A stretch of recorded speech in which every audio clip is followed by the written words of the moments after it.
For you W201 owners, this is a video alert. If you own a 1984 to 1993 190E or 190D, you're going to really like this one.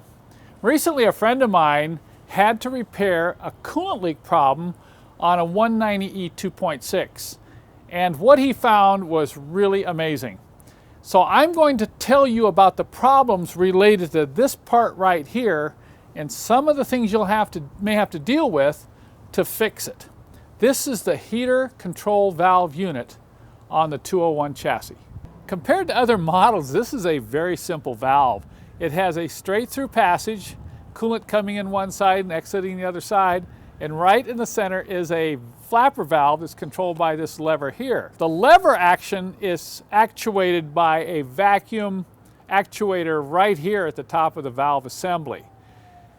It's simple, but it does fail, and where it fails is it starts to leak coolant right through the shaft on the flapper valve. And look here on this one that we just removed.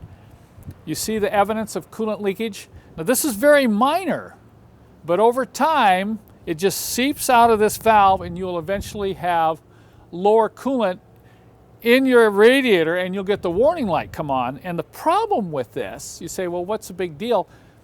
The problem is this thing's hidden on many 190Es and you cannot see the coolant leaking out. It's not going to show up on the ground.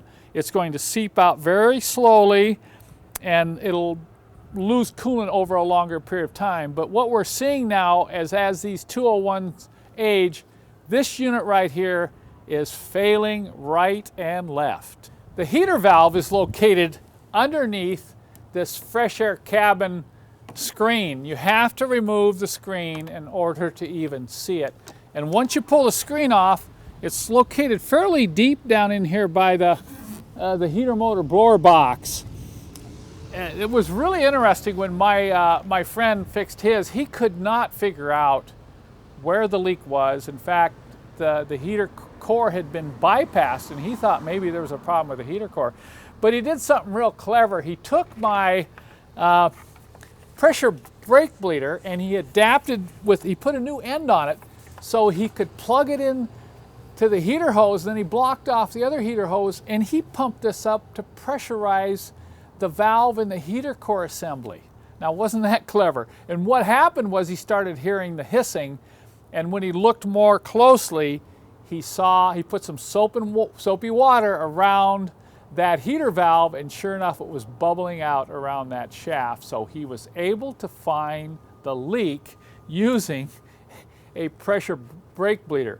So this has given me a whole new idea for a new product. I don't have this available yet, but I am going to be offering this unit now with some fittings that you can put it on your heater hoses or your radiator hoses to test pressure in the radiator, the engine, and in your heater core. So that was kind of a plus thing that happened out of the whole.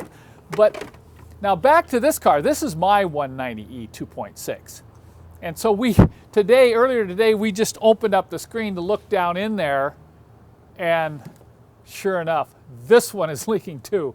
So this is going to give me the opportunity to do a complete instruction on how to remove the screen, remove the valve, and replace it with a new one. So if you go to my website, you will be able to purchase a new valve, and I will include complete written instructions. So this is another job that you can do yourself.